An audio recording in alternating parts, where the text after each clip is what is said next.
writer as much as I think I am, that I have no business in anybody else's mind trying to read it, that instead I could always ask them. But also, even if they thought I should be doing this or else I was a bad person, to recognize that that's just their thought. That doesn't make it a truth. Welcome back to Sacred Stories of the Spirit. My name's Jordan, and in today's episode, I'm joined by Gretchen Hernandez. She's the founder of My Freedom Grove, and she works at the intersection of entrepreneurship, mindset, and mental health. I really love how Gretchen describes the journey of entrepreneurship, which is not just a business journey, but a personal evolution journey as well. And one where all of our inner material kind of rises to the surface and needs to be tackled. So we're talking about insecurities, old belief systems, people-pleasing patterns, and our own sense of responsibility. If you're an entrepreneur, solopreneur, intrapreneur, or simply someone trying to build something meaningful without losing yourself in the process, this episode's for you. So let's dive in. Well, Gretchen, thank you so much for joining me for the conversation today. It's so lovely to have you. Jordan, thank you so much for having me on. I really appreciate it. Now, let's start the conversation with entrepreneurship. Now, I love how you describe entrepreneurship as a personal evolution journey where all of our insecurities and triggers and stories kind of surface along the way. So why do we put ourselves through this, do you think? Why do we do it? My gosh. Well, I think at first we don't realize it. It seems like a great idea. We're full of purpose. We want to get out there, make this huge impact on the world. And then we get out and we start doing it and we're finding the things that we need to do that all of a sudden it's triggering us. And we're thinking, oh my gosh, there's no way I could do this. But it's the purpose that's burning in our heart that keeps us going. Yes. What do you think is the percentage of entrepreneurs that kind of experience those triggers surfacing and just go, oh, I can't do this. It's too hard. I'm going to turn around and go back to my safe space? So I do quite a bit of research and I find that, so I found statistics that show that 80% of entrepreneurs stop sometime in the first 5 years. And I forgot what the statistic was for the first year, but I think it's probably quite high that very first year. Amazing. Do you have any tips for people who might be thinking about a journey, an entrepreneurship, adventure, what they can do to set themselves up for succeeding and getting through at least that first year? Yeah. So one of the things is to acknowledge our obstacles and acknowledge those triggers too, because there's so much of the just do it culture that kind of got drilled into us through TV commercials, or if we happen to work in a corporate career where we're not honoring ourselves, that there actually is a real obstacle and we might call it an excuse and just like, oh, or we'll start to blame ourselves and think that it's just us and we have these major problems and just push through it. Most of the time, these are real obstacles. They're either process obstacles or mindset obstacles, and there are tools and techniques to resolve them. And everything can be resolved. And so once we actually do, things get so much easier. But if we're just trying to ignore it or think that we have some kind of personal defect, that's going to make us want to quit because we think that we're not capable of doing it. Or if we're thinking personal defect, it might start to add like some depression to us. And that just gets too heavy and too painful to deal with. And then we'll just give up. But really, there's just these very real obstacles that can get resolved and then everything is fine. And that person is 100% capable of going forward and it can be easy. I love that so much because I really do think there's this story wrapped into this whole idea of what an entrepreneur is or what success means. And for me, I think part of it is that we push through. We have the stamina, we have the drive, and we have the ambition, or, we feel that we can push through. But actually, it feels like what you're saying is actually we can relax. We can relax, take a moment to really be with the problem because the problems can be sorted out. And it's not just a matter of pushing through. It's a matter of sitting with it and resolving it, which sounds far, far more efficient, actually, and energetically wise. We don't want to use all of our energy trying to push through. We want to just sit it really sort of. is. For example, there's some of those obstacles that'll come up, especially if it's like a process or a tech obstacle, that if someone's thinking that they're just not good at tech, but it really ends up being that, no, they just needed to do this one thing or learn this one part of it, the emotional toll that it can take on a person to just assume that it's something that's them. All of a sudden, a task that, if that obstacle was resolved, a task that could have taken maybe 10 minutes could take someone 3 or 4 days to get through because they've created all of this emotional turmoil. And they might Yes. look up at their computer, start to do something, and then because it's so triggering of all of those things they think about themselves, all of a sudden they're almost frozen. They may not even realize they're frozen because the mind is going and they're having all of those emotions. And they might realize that they're sitting there for like 10, 20 minutes without having done a thing. But it feels like they're doing a lot because there's so much going on. But yeah, those little tasks, if we just resolved the obstacle, they wouldn't be triggered and they could just get that task done quickly and move on to Yes. the next thing. Yes. I mean, look, it almost sounds like we need to reframe the whole idea of entrepreneurship, where it's not just about, innovation or bringing a new thing to market or the next kind of stage of our own journey. It's actually a whole of self journey, isn't it? It's everything. We're bringing everything to it. So we need to be aware that everything could turn up. Yeah, absolutely. I'd like to understand more about your own journey with mental health and the way that you describe it as being part of the mental health movement. Tell me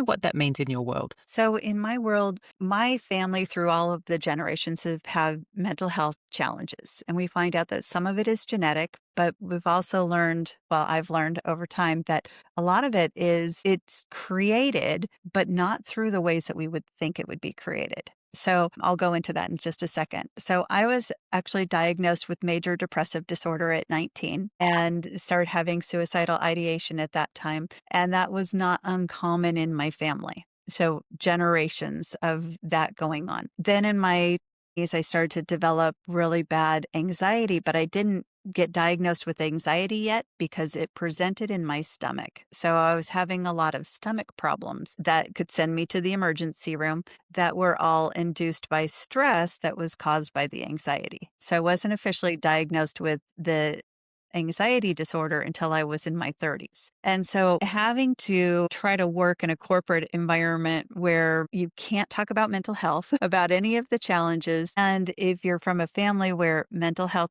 like talking about it was still a stigma, because if you started to bring it up, someone in the family would think you were blaming them for it. Even if you were just saying, I'm sad today, all of a sudden they'd start to internalize it that it was their fault. So this goes into once there starts to be that evolution in the mental health movement where it's okay to start talking about these things, then you can start to learn. And so it wasn't really until about 2017 where I'd gone to multiple therapists throughout the years, but at work, you couldn't really talk about things. I got to another critical point where I was having suicidal ideation. Again, I was in a very, very high profile corporate position, very influential. It was great. Everything was working great at work. Had like the perfect home, blended family, 5 kids, like you'd think everything was great, but inside, not great. And our insurance system was so impacted that I couldn't get into a therapist for over 2 years. So I couldn't get any help whatsoever. We had an EAP system at work, which is an employee assistance program. But again, all of the therapists were full. So I was just falling apart and just crying and like up to the universe, like, please, please help me. And that's when, thankfully, a Facebook ad came into my feed back in 2017 for a book that was called If I'm So Smart, Why Can't I Lose Weight? And I was like, well, that's not what I'm trying to do right now, but that's a really compelling title. Yeah. So I got the book and I read it that weekend. And I learned about the mindset model, which is how you can start to uncover your thoughts and your beliefs that are triggering those unhelpful thoughts or unhelpful feelings. But I also had a second ad at the time, which was for the Big Life Journal, which is a journal for kids that was developing their growth mindset. And I was like, okay, well, this book's talking about mindset and that you can change things in your mindset. And then this one's talking about growth mindset. And I thought, well, what is that? What is growth mindset? So I started researching and I discovered Carol Dweck's book on mindset and I learned all about it. And there's a chapter in there that's talking about how parents talk to their children and that so you can develop a growth mindset where things feel really good and you feel very empowered and you can do things and experiment and learn and everything is good, and a fixed mindset where you're kind of blaming yourself, thinking that the world is not designed for you, you're never going to succeed, all of these things. When we're talking to our children, there are unexpected ways that we're talking to our children where we're trying to make them feel better. But in reality, what's happening is that we're creating a fixed mindset. And all of a sudden, it was like, aha, it was like this light bulb moment went off for me that that's what we were doing in my family because everybody was always so loving and kind. I couldn't understand why we had all these mental health challenges. Oh, because the way we were speaking to each other in this loving, kind way to try to make each other feel better was actually creating fixed mindset. And all of a sudden I was like, aha, I now have information I need. I'm starting to learn how to speak to develop other people's growth mindset instead of fixed mindset. And I have this mindset model that helps me to find what are all the things triggering my depression, my anxiety, and ways that I can start to reprogram those thoughts and those beliefs. And also, now I know how to talk to myself to develop growth mindset instead of fixed mindset. And that was when I learned about the life coaching industry and how they have all of these great tools that can help break you out of all of these feelings.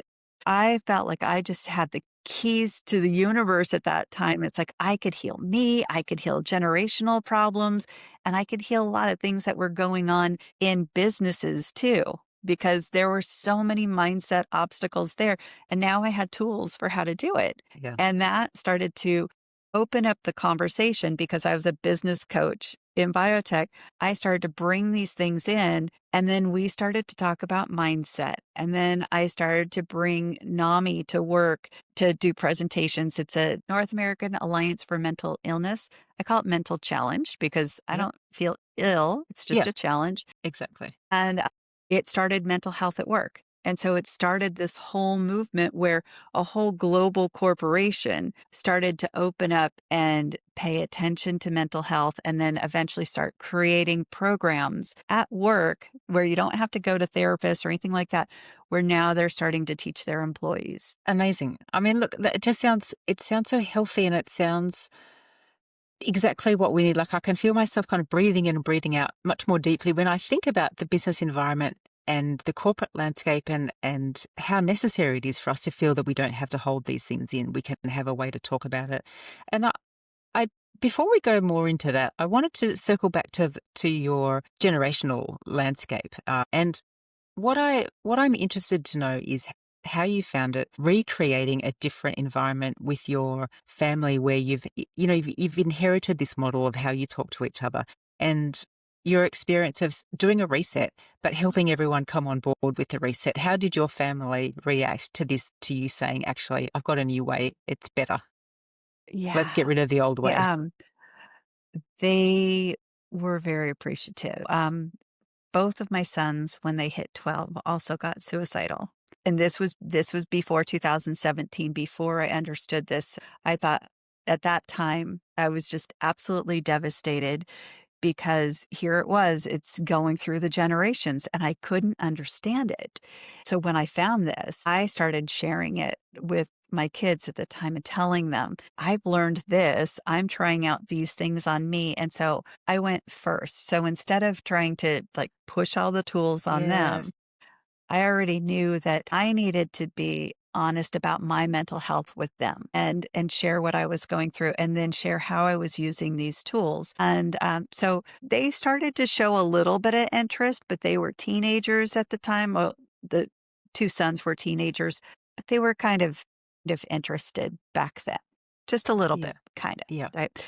But it was mainly my daughter who's autistic, who this was absolutely critical because we had just found out that she was diagnosed and we didn't know how can we help her to operate in the world without the world overwhelming her. So that's where the experimental mindset came in of always looking at everything in life as an experiment. And I was using specific questions, routine questions, to help her to develop her capability of looking at everything as an experiment, of trying out that experiment, of doing the lessons learned to figure out what would she try next. And there was no other way of doing it because before she was diagnosed, before we were even going into experimental thinking, just about everything would cause a meltdown. And just one kid out of five would have these meltdowns. And as a family and a blended family, my husband and his family, they weren't used to people with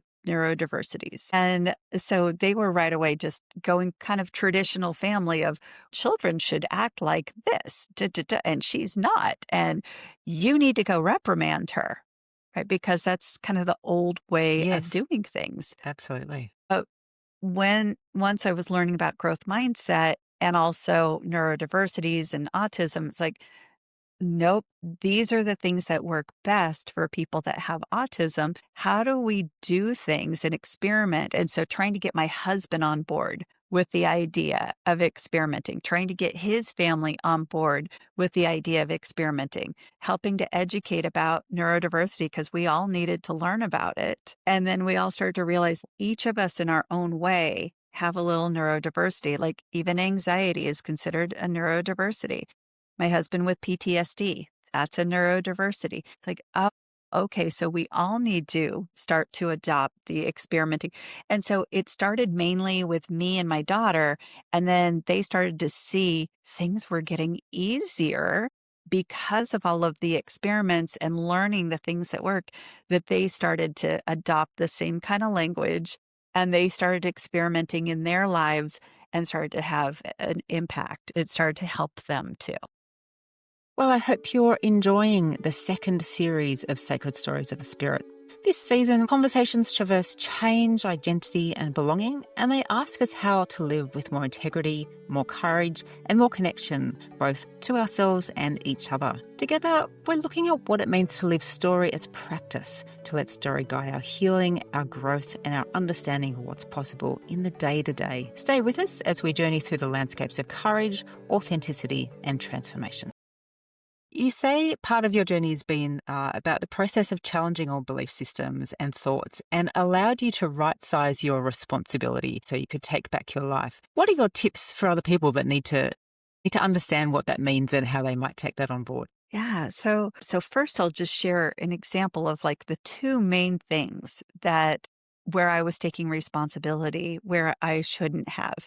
Because oftentimes we don't realize it, especially with when we're moms or we're high achievers at work. We don't realize that all along we've been taking on more responsibility than what was ever supposed to be ours until we get to a point where we're overwhelmed with the weight on our shoulders. So the first one, and this was really shocking to me, was that we're not responsible for other people's feelings. Now, that goes against everything I had ever been taught because in school, they always tell you, well, think about how you're making those people feel. In families, that's how we're also taught is that we always have to think about other people's feelings. Well, I had been thinking about other people's feelings so much that it was inhibiting me from just doing things the easy way. I would have to do all of these workarounds that could take a lot of extra time or extra money in some cases so that other people didn't feel bad. So Sounds very that, familiar. yeah. And so that could go on to taking financial responsibility for other people. Since I was a high earner, I'd see other people around me, so family members, friends, where they were stressed out over money. Well, since I had money and they were stressed and I didn't want them to be stressed and feel bad, I would start to just overcompensate and pay for all of their stuff and things that really, really had nothing to do with me to the point where I didn't have enough money left for me and my bills because I was conditioned to believe that I'm responsible for other people's feelings. But when we start to understand the mindset model, feelings all come from an individual's thoughts or belief systems. So even if I did something, if they still have that original thought, they're still going to be feeling bad. So I tried to interrupt that mindset model, and I can't. Like, if they have those thoughts and beliefs, they're going to feel bad anyway. Yeah. The only one that can change how they feel is them. So So interesting, isn't it? that was a big one. Yeah. The other one was results. So other people's results or team results. And part of this came from when I was in elementary school and we would be given group projects to have to do. Well, I've always been a doer. I love to get in there and just do it. And I always get the thing done and I get it done with high quality. So if I was ever with a team and they didn't have that same kind of work ethic, I could end up getting a negative consequence of a bad grade because they weren't doing their part. So then what would happen is I would do their part too. So I'd do the parts of everybody just to make sure I didn't have a negative consequence. But what started happening over the years is that I wasn't necessarily evaluating if it was my negative consequence or someone else's negative consequence that would happen. So if I saw someone that they would say they couldn't do something or they didn't have time to do something, I would jump in and do it for them. So I do all of my work plus everybody else's. So then that started to become an overworking issue. And it feels great, but I kind of got addicted to the feeling of achievement to the point where I couldn't stop, where other people would take breaks at lunchtime, especially because you're mandated to take breaks at lunchtime. I wouldn't. I would just keep working through it. I would do my responsibilities. I'd do my teammate. I'd do my bosses. I'd do my boss's job and just keep going because I started to just feel overly responsible. And that could even be on someone's personal journey. So if I saw that they were struggling personally in a journey, I would jump in and try to manage it so that they could get the outcome I think they should have, as opposed to a lesser outcome that they were okay with. Yes. It's other people's journey. They can decide Yes. what result, what outcome is acceptable to them. But I had such a higher bar. I was like, oh, no, you could get this. And here, let me do it all for you, which of course leads to burnout, resentment. And then the resentment, if that just starts festering, adds to more depression and leads you back down, or at least for me, back down to suicidal ideation. Big journey. So what's the best way to address that whole situation of right sizing? How did you get The there? first part, of course, is to acknowledge, to recognize, right? So first, actually recognize when are you taking on responsibility that's not yours? And sometimes that's pretty sneaky. It can be hard. Like there's some where it's obvious, but there's others where you'll think, am I? No. And then that's when belief systems also kick in. Oh, but you have to think about other people's feelings. Oh, but a good person does this.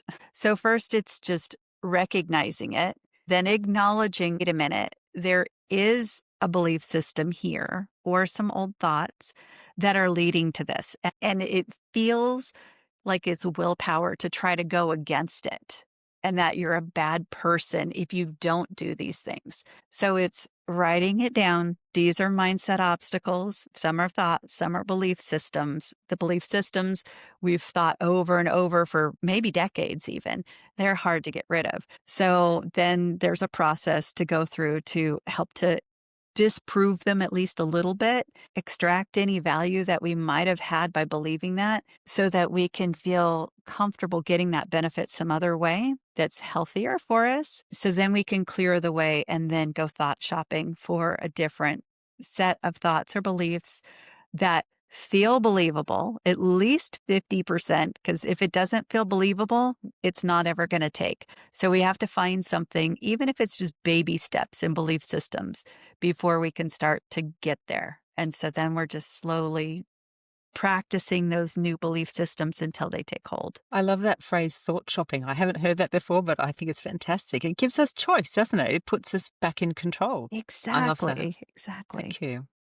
If you're new to Sacred Stories of the Spirit, you might like to go back and listen to Series 1 of the podcast, where the journey began. In this first series, we explore the transformative power of story and how the act of sharing, reflecting, and reframing our experiences can help us make sense of who we are. So if you haven't already, I invite you to take a listen, and hopefully you'll find something in each episode that's timeless, whether it's an insight, a question, or just a moment of recognition and reflection. Enjoy. So, Gretchen, what is one story that you used to tell about yourself that you've been able to release? So I went through this process called resentment melting. And so part of it was I started to write down when I thought other people believed something about me. So I saw that I had a pattern where it was, oh, well, they think I should be doing this. So obviously I have to do this or else I would be a bad person. That pattern kept coming up where I would assume that they were thinking something about me and that I should be doing something and then making myself do it, even if I didn't want to do it, so that I wouldn't be a bad person.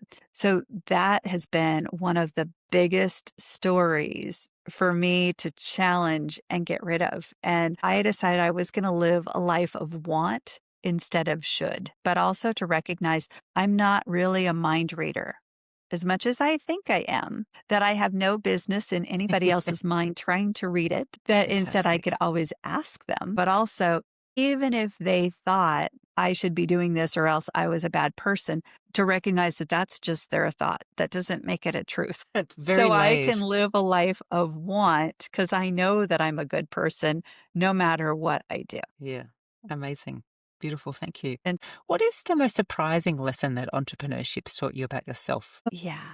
The wanting to help people without allowing them to give me anything in return, which sounds like a good person thing, right? Like, oh, yeah, you always want to be helping people. But it can cause a really big problem with entrepreneurship because, especially like for me, my first year, I just wanted to provide all of my services for free and help as many people as I could. That does not help you to be able to pay for groceries for your family, to cover your mortgage payment or other housing payment, to pay for medical care, for all of these things. And so, yeah, I was equating allowing people to give me anything back would be that I wasn't a good person.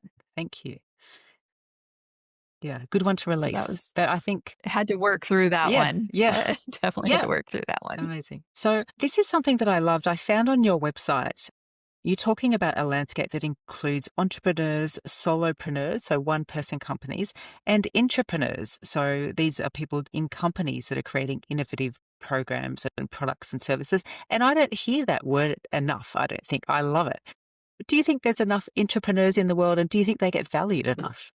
So I think, yes, there are a lot of entrepreneurs, but are they valued? Not necessarily. So sometimes entrepreneurs will come up with really great things to create within an organization, but they're also getting paid for their day job.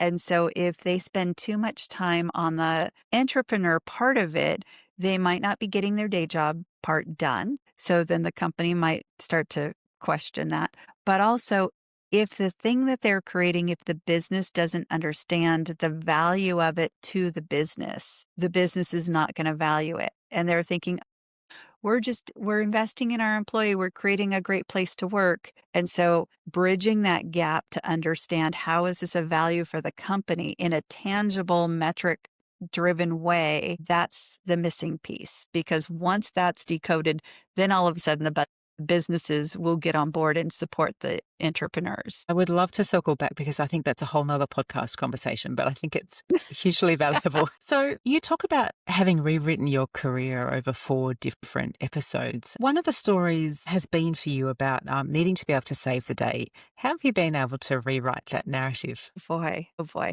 So I worked in biotech for 25 years where we were always creating life-saving medicines. And so I always felt if I wasn't doing my part or the next big thing, there would be people dying. Because in our industry, when it's cancer medicines or other medicines where people could die from complications of their disease, it was true if they didn't get their medicine that they could die. It didn't mean that everything I did meant that if I didn't do it, a person would die that day. So then when I started my business and I do business and mental health together, I started grabbing on too much that everything could lead to someone having a really bad depressive episode and not wanting to live. that didn't serve me well. And it also, there was a huge wake up call at a certain point where I realized I need to make sure that what I'm doing is working with people that are not that far into depression, that there are Yeah. specialists for that. Okay. That's not what I'm Yes. supposed to be doing. Yeah. Okay. And so I had to right size that because it led to a really horrible situation that created a lot of trauma for me. That's really when it was like, okay, no, for my own self preservation, I need to right size this and right size anything that I do, the scope of anything I do in my business where it has nothing to do with saving a life. It's like we can improve people's lives, we can make an impact, but their lives were not at risk, not with the scope of what I do. Sounds very healthy. Gretchen, this has been such a lovely conversation. Thank you so much. I'm wondering where can people find you and what's next for you? So I can be found at my website at myfreedomgrove.com, and I help people create sustainable businesses while taking care of mental health. I can also be found on Facebook. They can just search for Gretchen Hernandez, or they can go to my business page, which is My Freedom Grove, or on Instagram. They could go to My Freedom Grove. Thank you again for the conversation. Sure. Thank you. Well, thanks for joining me for this conversation with Gretchen Hernandez. Gretchen reminds us that not every obstacle is a personal flaw and that thoughts are optional. We're allowed to pause, reflect, and choose a kinder way forward, both in business and in life. If you'd like to find more about Gretchen's work, you can find her at myfreedomgrove.com. As always, if this episode has resonated with you, please follow, subscribe, or share it with someone you think might enjoy hearing it. These conversations grow through word of mouth and shared presence. So take care and see you next time.